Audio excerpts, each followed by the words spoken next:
Bismillahirrahmanirrahim.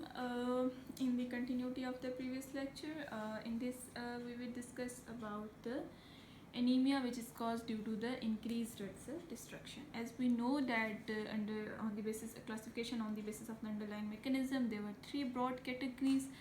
The anemia could be either due to reduced red cell production, or there could be the increased red cell destruction, or there could be the loss of RBCs. Now in this we will discuss about the increased red cell destruction. So they could also be called as hemolytic anemias because the hemolysis of the RBCs is going on. Because this destruction of RBCs, it is going on in your own body, so there would be the iron would be retained in your body. So you cannot develop the iron deficiency, or there could either be the iron overload could occur, and you need the chelating agents for that.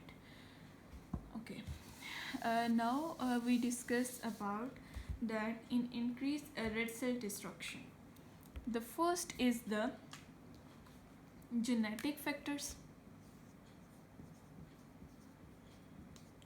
and the second could be the acquired one, in which there is the increased red cell destruction.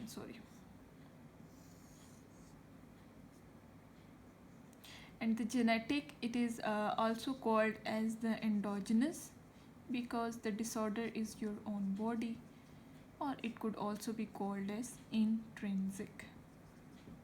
So likewise, the acquired, it would be called as exogenous or extrinsic factors. Okay.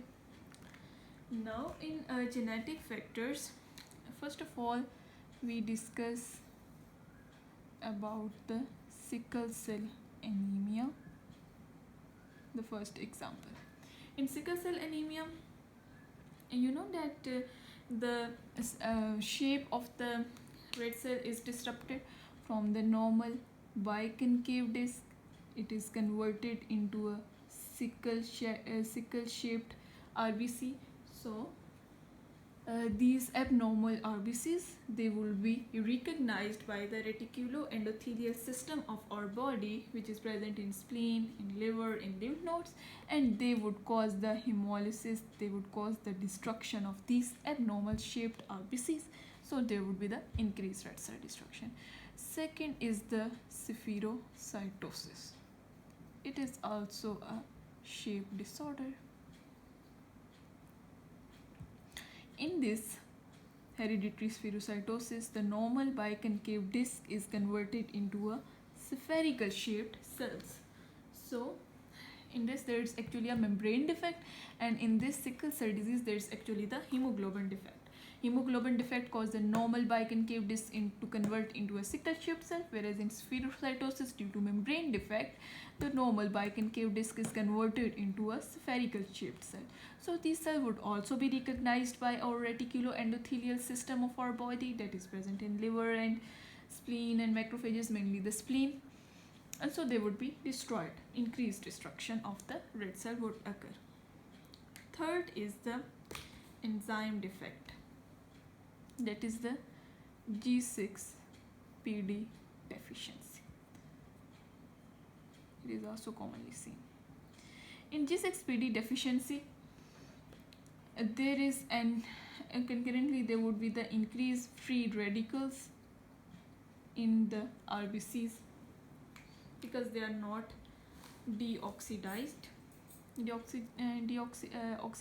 These free radicals are not normally oxidized. They would accumulate in the RBC, especially when you eat certain oxidizing agents like anti-malarial drugs like fava beans. This anemia is exacerbated because there would be an increased free radicals production, and there would be the lysis of the RBCs.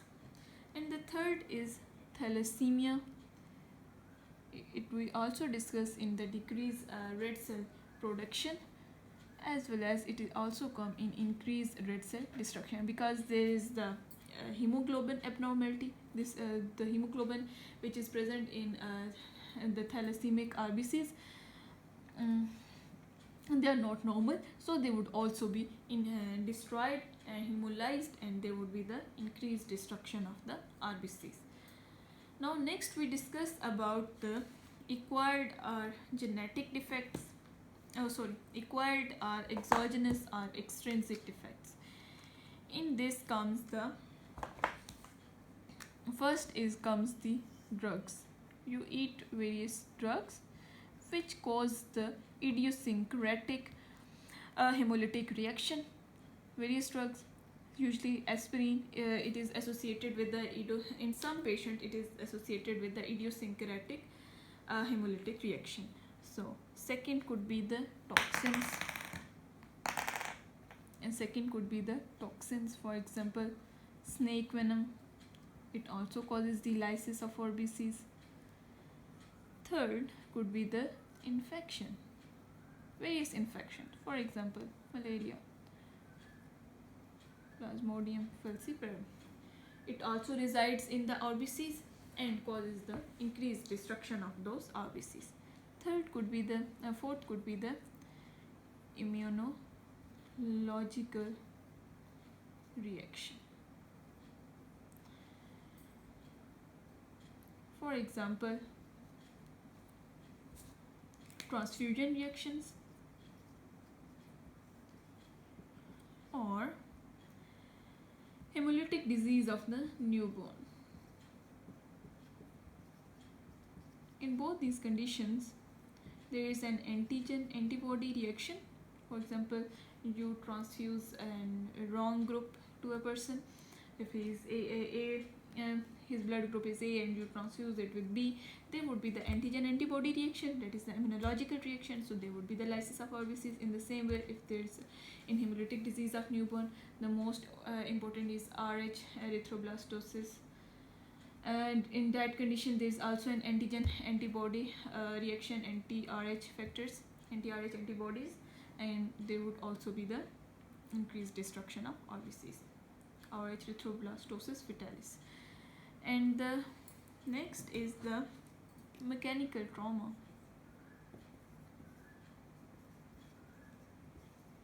Mechanical trauma, for example cardiac valves, defective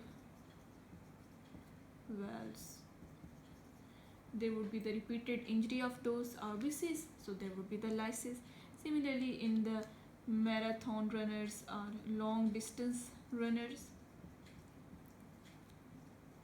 in their feet there is a repeated physical trauma, so there would be the RBC destruction. So I am going to repeat for you. In the increased red cell destruction, there is either the genetic cause or there could be an acquired cause. Genetic would be called as endogenous or intrinsic, while acquired would be called as exogenous or extrinsic, because they come from the exogenous, from outside the environment. In the genetic, first we discuss about the sickle cell, second is the spherocytosis, hereditary spherocytic anemia, third is the G6 Pd deficiency, fourth is the thalassemia. Whereas in acquired or exogenous causes, there could be various drugs, there could be toxins, there could be infection, there could be immunological reaction, or there could be the mechanical trauma. This was all about the increased red cell destruction. Here I would also like to discuss about the loss of RBCs, the third category.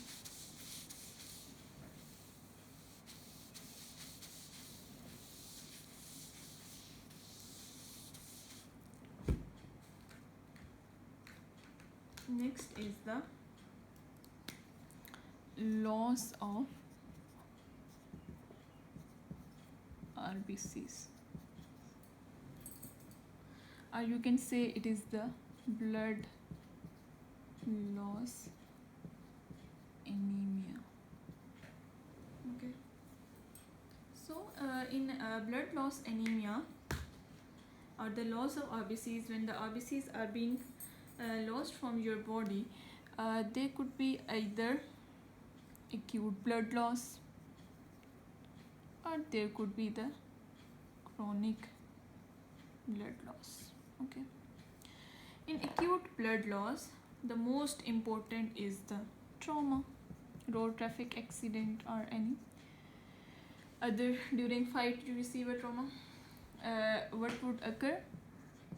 Road traffic accident or any fight, there would be an injury and there would be the acute loss of the blood. And what would occur?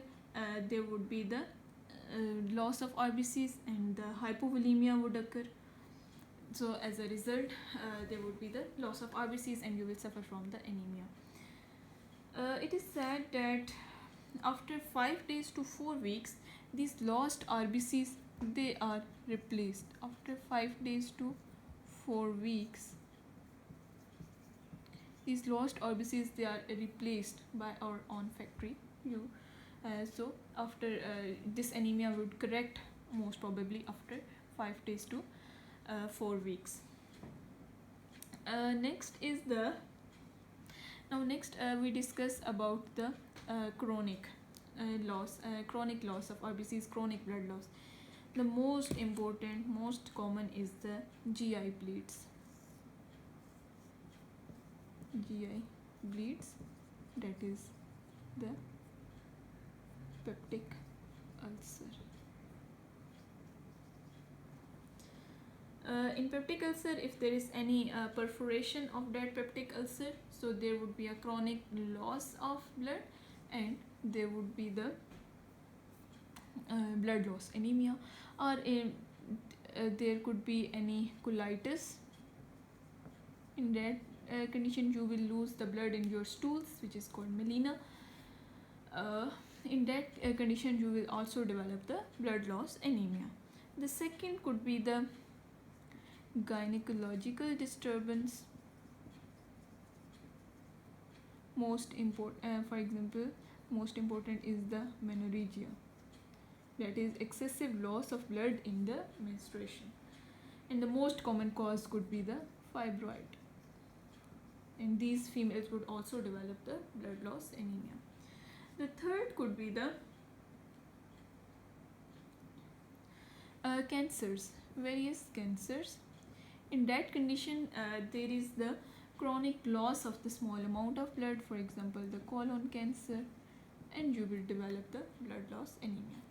The fourth could be the worms infestation, for example hookworms, roundworms, etc. Hookworm is very important because it get attached with the wall of the GI tract and suck the blood, and then the blood also ooze out from that side and causes the blood loss, anemia.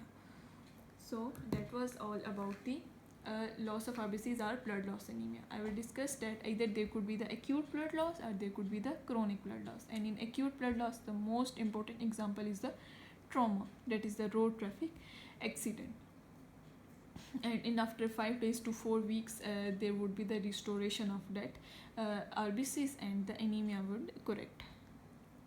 It is said that if you only lose the 500 ml of blood, you don't need of transfusions. But if you lose more blood in trauma, then you have to transfuse that patient by the blood.